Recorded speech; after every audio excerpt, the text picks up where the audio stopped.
Hello, everybody, and happy 2025. Hopefully everyone had a great Christmas and a good New Year's, and hope your year 2024 happily gone was better than mine was. Anyways, moving onwards, just a small disclaimer before I get into today's review that last year I tried to go with a no-buy/low-buy challenge, if you will. I failed the challenge dismally. I couldn't do it. I'm still learning from it, but the problem is, I love pearls. I really, really love pearls. I love purses, and I love like John Fluvog shoes. I'm completely addicted to them. So I'll probably do some quick little reviews on my Fluvog shoes as well for those that might be interested. But yeah, learning curve, and I haven't entirely given up, but I think I need to modify to a realistic kind of perspective. So anyhow, so thank you for joining me today. If you enjoy any of the video content that I do, please like. I'm not going to ask you to subscribe. It would be nice, but the bottom line is, I want to be doing stuff that people enjoy watching. And if you hit like, at least I know that you are enjoying some of the content that I do. That being said, my website basically has... It's like a mishmash of everything. That's why I called it Practical Whimsy. One day I could be talking about handbags, the next an oven, a how to brush my cat's teeth kind of video. So it's very, very varied as such. So anyways, let us just jump right into it. And today's review is the Cuyaba bag. I've seen a few of these reviews.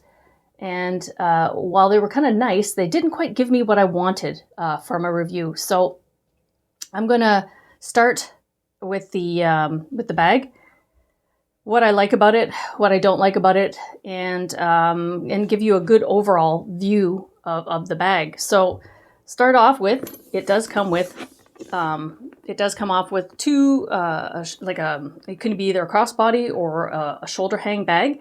I've got a few photos that I'll weave into the video editing when I do the thing. So right off the bat, the straps themselves, they're nice and supple. Like, you know how some of the bags you get are kind of stiff and stuff? They're like the perfect size really for this bag, right? Because they don't detract from the bag itself. They complement it. And I think it would work really well as a crossbody because you can adjust the strap size. So like they have just two more notches up there, which is still a ways to go. Not too bad. They're kind of screwed on. You can see the hardware there. Now, as far as the hardware goes, we'll jump right into the review.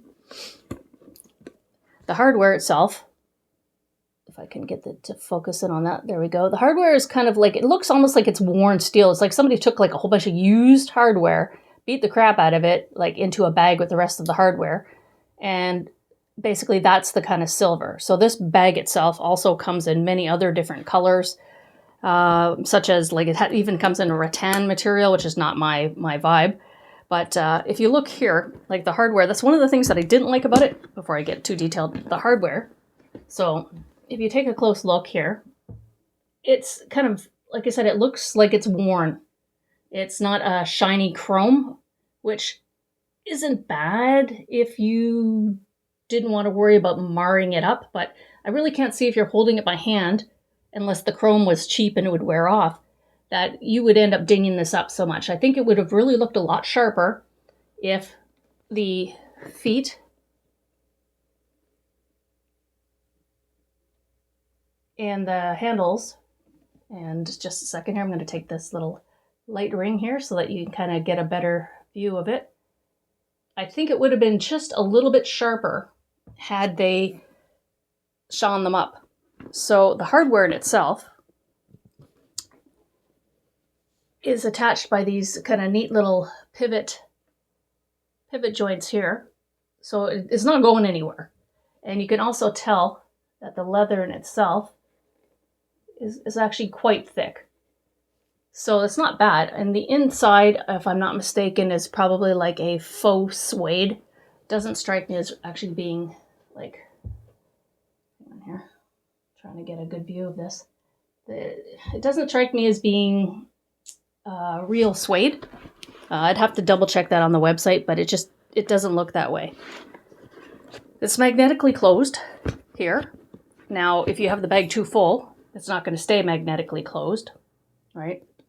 But within the tab, one of the magnetic tabs, you have the Culbia branding. I'm not sure if I can. There we go. Yeah, you can see like the Culbia branding, and then you can also get a better view on the inside here.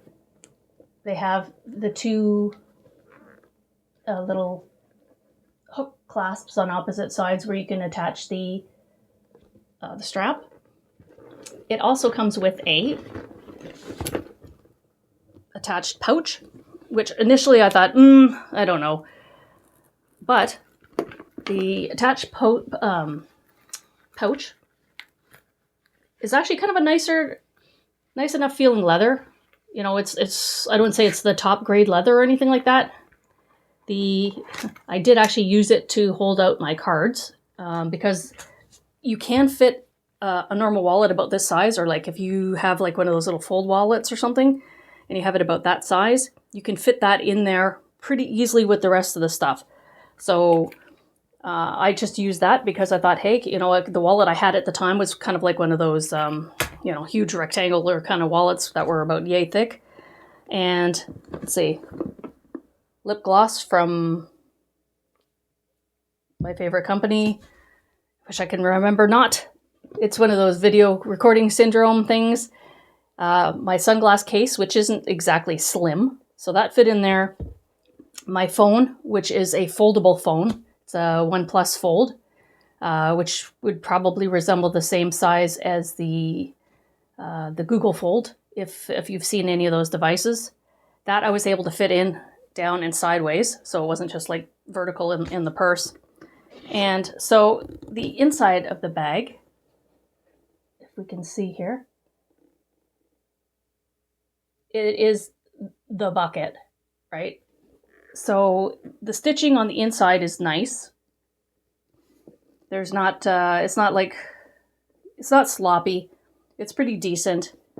The outside of the bag, when it closes, the leather, I don't know how to describe the leather, but you can see that there is a certain suppleness to it, and that will eventually kind of soften up over time. The design itself kind of reminds me of a funky little hat when it's sitting down. So the bottom, this part curves up, and then you've got the neat little foot. One thing I didn't see in reviews, when I saw people opening the bag and they opened it and they were trying to get stuff in there, I was like, geez, how are you going to get around that handle? I never saw that the handle pushes to the side. So literally you can access the inside of the bag. Again, with the stitching looks pretty good. So if I can bring that up there, I don't know if you'll be able to see clearly enough. But the stitching is pretty solid and pretty even. So the hardware is quite substantial. The rim around the base is nice and thick for support. It doesn't have any sort of little feet or anything like that. So basically the only way that this thing settles down is this will settle down on a flat like that. So overall, I think it's a great little bucket bag. It does fit all of your small essentials. If you're somebody that likes to, you know, if you have kids and whatnot, and you need to take a whole bunch of stuff, like, I don't know, for me, what I fit in here is wallet, car keys, cell phone, sunglasses, and lip balm from Rebel Refinery. I'm not endorsed. I'm not sales pitching for them because they're not offering me anything. But the Rebels Refinery lip balm, they use a lot of natural ingredients in these things. This is one of their lines where it's got a flavor. It's like one of those beautiful kind of strawberry flavors. But you ever have those lip balms that when you use them, it just feels like you need to use them all the time, and then they got that kind of weird waxy feel. This is probably one of the few lip balms this company does, and they have like some of those wonderful different kind of scents and flavors. A lot of them aren't flavored, but it's a really good product. And if you're into kind of more natural, this definitely beats the EOS lip balm, in my opinion. But just thought I'd throw that down in there. So that is my review of the Culbia bag and my confession of failure for my no buy, low buy. I will probably be doing a few videos in the near future with regards to footwear and I hope you enjoyed watching. And, you know, as I'm working with new equipment here, so I've got my selfie ring now, and I've got the microphone. So hopefully the sound works a lot better than I did before. Normally I don't put my face on these reviews, again, because I think it's about the product rather than me. But I don't have a proper desk set up, and I'm still kind of working on that. I'm not sure if this is going to go over too well and whether it's going to be worth it. So anyways, thank you very much for watching. And, you know, like, hopefully your 2025 is super awesome. Thank you, everybody.